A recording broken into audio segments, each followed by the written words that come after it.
Welcome back to Cinematic Cravings. Bridgerton Season 4 is coming in hot because this season, things are totally different. Should I talk about Sophie and Benedict's first meeting, Penelope and Eloise's friendship reunion, or the way new characters are about to shake up this entire love game? Trust me, everything's going to turn upside down from the very first episode. So before we begin, if you haven't joined us yet, go ahead and subscribe, and don't forget to like the video so we can grow together. Your support means the world to us. If you're ready, let's dive into what Season 4 has in store. Benedict and Sophie's first moment. All right, let's admit it. The moment the first photos from this season dropped, we all kind of froze in front of our screens for a few seconds, didn't we? Benedict standing there at the masquerade ball, Sophie showing up with that silver mask. I mean, we're not just watching their first meeting, we're feeling it. Because this season isn't just your typical love story. There's something about them that makes you go, I want to feel that. That ballroom scene, incredible, might already be my favorite. And Eloise and Penelope, the girls are back. After all that drama, seeing them side by side again seriously warmed our hearts. Last season was rough for them, but now they seem stronger, closer even. I'm totally getting the we've grown, made mistakes, but we're still like sisters vibe. And honestly, that's one of the most beautiful things about Bridgerton. Relationships aren't always picture perfect, but they're real. As for the new characters, Rosamund and Posey Lee are bringing a whole new energy to this season. Especially their mother, Araminta. Oh, she is ambitious. Rosamund is basically a mini version of her. Calculated, ambitious, wants to control everything. But Posey, she's more naive, sweeter, and yeah, kind of a scattered soul. This dynamic looks like it's going to be super interesting. Fun, for sure, but definitely dramatic. I'm going back to the masquerade ball because, seriously, that scene feels like the heart of the season. Everyone dressed in their finest, locking eyes, soft touches, and that moment when Benedict falls for Sophie for the first time, it hit hard. For us women watching, scenes like that don't just hit visually, they hit emotionally too. I mean, haven't we all said, I wish someone would look at me like that? And then there's My Cottage, Benedict's little countryside house.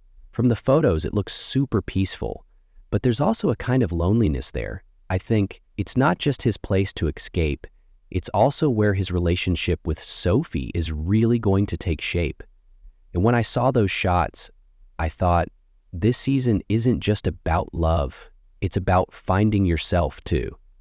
So yeah, it's Benedict's season, but let's be real, we're all a little bit like Sophie, right? Whose season is it? This season is all about Benedict.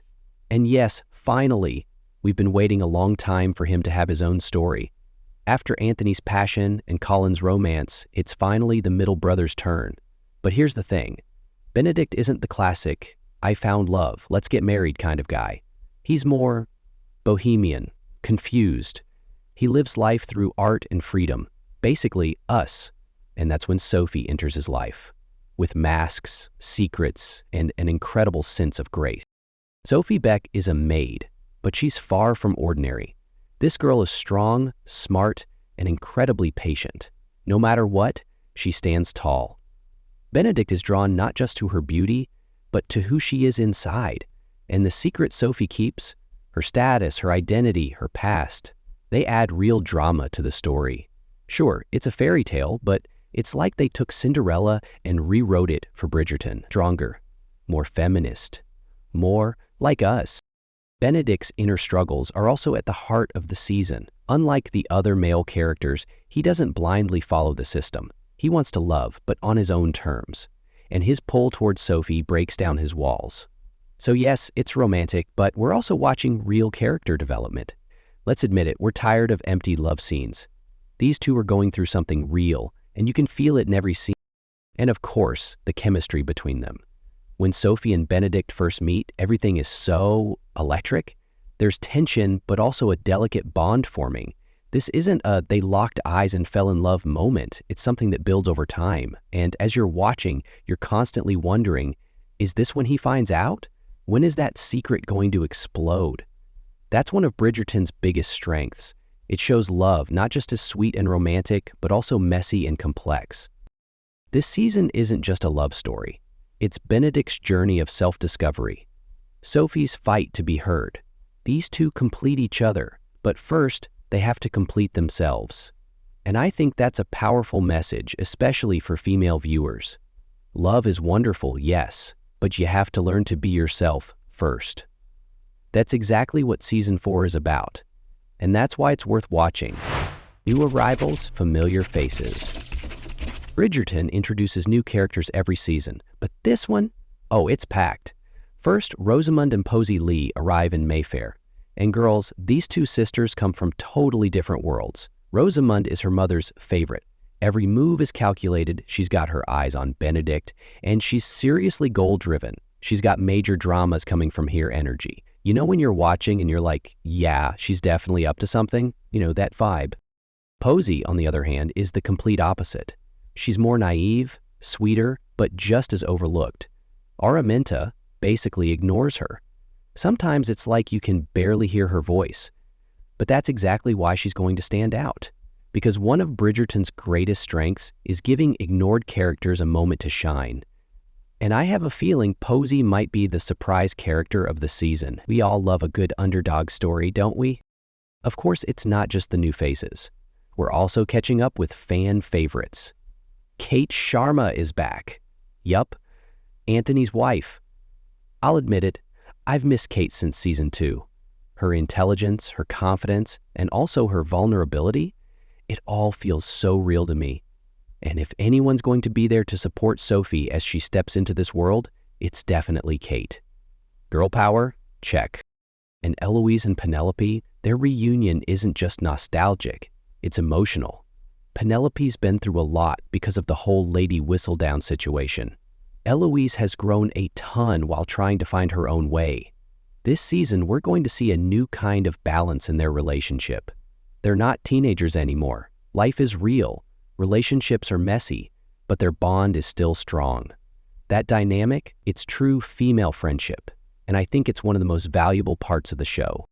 And finally, Queen Charlotte, Brimsley, Lady Violet Bridgerton, the Mondrich couple, they're all here. So the big, colorful, slightly chaotic Bridgerton universe is back in full swing. But here's the great part. The new characters aren't just there for show. Each one actually impacts the story. And as you watch, you can't help but think, what's this character up to? That's why this season isn't just for romance lovers. It's also a treat for those who love some good intrigue. Get ready. How many episodes are in Season 4? This season has 8 episodes. And let me tell you, if you're like me and you think, I'll just watch one episode and then suddenly it's 3 a.m., fair warning. The risk of binge watching the whole season in one night is extremely high because every episode feels even more intense than last season. There's romance, there's drama, and the character development goes deeper. It's basically a binge watch trap. Things kick off fast from the first episode. That iconic masquerade ball where Sophie and Benedict meet, it's right at the start. So if you're expecting the season to start slow, forget it. I think they're jumping in much quicker this time. And by the way, it's not just about love in every episode. There's a focus on personal journeys too. It's not just who's going to marry who. It's more like, who am I and what do I want? And that hits especially hard for our age group because, let's face it, we're all kind of trying to find ourselves too, right? That's why these episodes aren't just something you watch, you feel them. The production team clearly went above and beyond this season. The visuals, the costumes, the sets, everything looks like a painting. But it's not just aesthetics. The content is strong too. After every episode, you're left with that feeling of just one more. Sometimes not just because you want to know what happens, but because you want to see those characters again, feel what they're going through. 8 episodes might sound short, but when you look at how full they are, it's enough. Every episode is carefully written, and every scene pushes the story forward. And the finale? I'm not saying a word, but be emotionally prepared. Because when the season ends, it doesn't just feel like a show ending, it feels like saying goodbye to a friend. So grab your coffee, silence your phone, because this 8-episode journey is going to pull you in and you won't want to leave. So what do you think? Is Benedict going to be the star of this season? Or will Sophie steal our hearts? If there's a new character you already love, Or you're thinking, yeah, this one's definitely going to stir things up? Drop it in the comments. I seriously want to know, do you think Rosamund is more interesting, or will Posey win us over? Are you planning to watch the show or waiting to see the reactions first? Let's all meet in the comments. I love reading your thoughts. And if you enjoy content like this, don't forget to subscribe, because this isn't just a video, it's a space where we get to talk. And if you leave a like, it'll make me really happy because it helps us reach more people. That's it for now. See you in the next video.